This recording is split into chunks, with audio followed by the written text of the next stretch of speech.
ఇటీవల తెలంగాణ అసెంబ్లీ సమావేశాలలో బీఆర్ఎస్ లో ఒకే ఒక్క నేత అంతా తానే అధికార పక్షాన్ని ఎదుర్కొన్నారు. ఆయనే మాజీ మంత్రి సిద్దిపేట ఎమ్మెల్యే హరీష్ రావు. అసెంబ్లీ జరిగినన్ని రోజులు సభలో ఆయన వ్యవహరించిన తీరు అందరినీ ఆకట్టుకుంది. ముఖ్యంగా ఇరిగేషన్ శాఖపై జరిగిన చర్చ మంత్రులు వర్సెస్ హరీష్ అన్నట్లుగా సాగింది. ఇక ఈ విషయంలో ప్రభుత్వ దాడిని తిప్పికొట్టడంలో హరీష్ ముందున్నారు. నేను పీపీటీ మీద మాట్లాడాలన్నా ఈ మధ్యలో లేచే మంత్రులకు సమాధానం ఇవ్వాలన్నా? ఇప్పుడు జూపల్లి గారికి సమాధానం ఇవ్వాలంటే డాక్యుమెంట్లు ఉన్నాయి, ఆధారాలు ఉన్నాయి. I can answer him every point, every question I can answer. Half an hour time అవుతుంది. ఇప్పుడు మాకు మీరు మానేర్ ఎల్లంపల్లి ప్రాజెక్టులు ఉమ్మడి రాష్ట్రంలోనే పూర్తయ్యాయి అని స్పష్టంగా ఇందులో మెన్షన్ చేసినారు. But the fact is Mid Manair project అనేటువంటిది అధ్యక్ష, నేను ఆ రోజు 2014లో నీటిపారుదల శాఖ మంత్రిగా పదవీ బాధ్యతలు చేపట్టిన నాటికి మిడ్మానేర్ 2014లో నేను పదవీ బాధ్యతలు చేపట్టే నాటికి మిడ్మానేర్లో జరిగిన వాల్యూ ఆఫ్ వర్క్స్ 106 కోట్లు. ఆ తర్వాత మా ప్రభుత్వం అధికారంలోకి వచ్చిన తర్వాత 775 కోట్ల రూపాయలు ఖర్చు పెట్టి 3 ఏళ్ల తర్వాత మిడ్మానేర్ ప్రాజెక్టును పూర్తి చేయడం జరిగింది. అంటే ఇంత పచ్చిగా సత్యదూరమైనటువంటి విషయాలను మా ప్రభుత్వంలో పూర్తి చేశారని చెప్పారు. This is false number 1. ఇకపోతే అధ్యక్ష రెండో విషయానికి వస్తే, ఇందాక నేను అదే ఛాలెంజ్ చేసిన, ఒకవేళ మిడ్మానేర్ కానీ మీ సమైక్య రాష్ట్రంలో మీ కాంగ్రెస్ పాలనలో పూర్తయి ఉంటే నేను ఎమ్మెల్యేగా రాజీనామా చేసి మళ్ళీ ఈ సభలో అడుగు పెట్టను అని కూడా ఛాలెంజ్ చేసిన నేను. ఇక శ్వేతపత్రం విడుదల చేసిన ప్రభుత్వం అడుగడుగున గత సర్కార్ వైఫల్యాలను ఎండగట్టడానికి ఎక్కువ ప్రాధాన్యం ఇచ్చింది. కాళేశ్వరం ప్రాజెక్టు విషయంలో ఎన్నో విమర్శలు చేసింది. ఇక దీనిపై ఎప్పటికప్పుడు జవాబిచ్చి హరీష్ అధికార పక్ష దాడిని సమర్థంగా ఎదుర్కొన్నారు.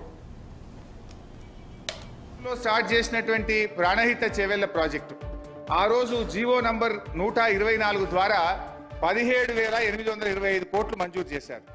సంవత్సరంన్నర లోపే ఆ జీవోను మళ్ళీ మార్చి జీవో నంబర్ 238 ద్వారా 38,500 కోట్ల రూపాయలకు ప్రాజెక్ట్ కాస్ట్ పెంచారు. ఏమి పనులు చేయకుండానే 17,825 నుంచి 38,500 కోట్లకు పెంచారు. నంబర్ 1.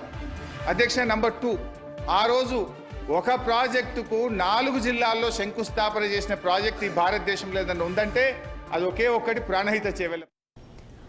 సీఎం రేవంత్ రెడ్డి సహా పలువురు మంత్రులు వరుసగా గత బీఆర్ఎస్ సర్కార్పై ఎన్నో ఆరోపణలు చేశారు. కాళేశ్వరం ప్రాజెక్టు అంచనాలపై మంత్రి ఉత్తమ్ కుమార్ రెడ్డి చేసిన ప్రెజెంటేషన్ను హరీష్ రావు గట్టిగా తిప్పికొట్టారు. నేను పీపీటీ మీద మాట్లాడాలన్నా ఈ మధ్యలో లేచే మంత్రులకు సమాధానం ఇవ్వాలన్నా? ఇప్పుడు జూపల్లి గారికి సమాధానం ఇవ్వాలంటే డాక్యుమెంట్లు ఉన్నాయి, ఆధారాలు ఉన్నాయి. I can answer him every point, every question I can answer. Half an hour time అవుతుంది. ఇప్పుడు మాకు మీరు క్వశ్చన్లు వేస్తున్నారు. వాళ్ళు ఏం చేయాలి? మంత్రులుగా ఉండి నా క్వశ్చన్లు వేయబట్టి ఆన్సర్ చేస్తే ఓ బాధ, చేయకపోతే ఓ బాధ. నేను I can answer him, but problem is మీరు నా టైం కట్ చేసి పీపీటీ మీద మాట్లాడడానికి నా టైం పోతుంది. అందువల్ల దాని మీద నేను బయట ఆన్సర్ చేస్తాను. జూపల్లి గారు మొన్న ఆన్సర్ ఇచ్చిన బయట ప్రెస్ మీట్లో జూపల్లి గారు చెప్పే ప్రతి ప్రశ్నకు ఆన్సర్ చేస్తా. Because I don't want to lose my time. నేను పీపీటీ ఇక అసెంబ్లీలో ఎప్పుడు ఏ మంత్రి ఎలాంటి వాదంతో ముందుకు వచ్చినా హరీష్ రావు వెంటనే నిలబడి సమాధానం ఇచ్చేందుకు ప్రయత్నించడం అందరినీ ఆకట్టుకుంది. గతంలో హరీష్ ఇరిగేషన్ శాఖను నిర్వహించడం కూడా ఆయన అధికార పక్షాన్ని ఎదుర్కోవడానికి ఉపయోగపడిందనడంలో ఏమాత్రం సందేహం లేదు. అందుకే పార్టీ మొత్తం భారాన్ని ఆయనపై మోపిందని కూడా అంటున్నారు. ఇప్పుడు నేను ఎవరికి ఆన్సర్ చేయాలి సార్? ఇప్పుడు వైట్ పేపర్ మీద నేను మాట్లాడతా అంటే మా ఇంకన్నా లేచి ఎస్ఎల్బీసీ సంగతి అడిగే, మా కృష్ణారావు సాబ్ లేచి కేఆర్ఎంపీ మాట్లాడే, మా బట్టన్న లేచి అదేంది మన రాజీవ్ సాగర్ ఇందిరా సాగర్ అని. నేను ఈ అన్నకు చెప్పాలన్నా, ఆ అన్నకు చెప్పాలన్నా, ఈ అన్నకు చెప్పాలన్నా, వైట్ పేపర్ మాట్లాడాలన్నా? టైం ఇవ్వండి, అందరికి చెప్తా.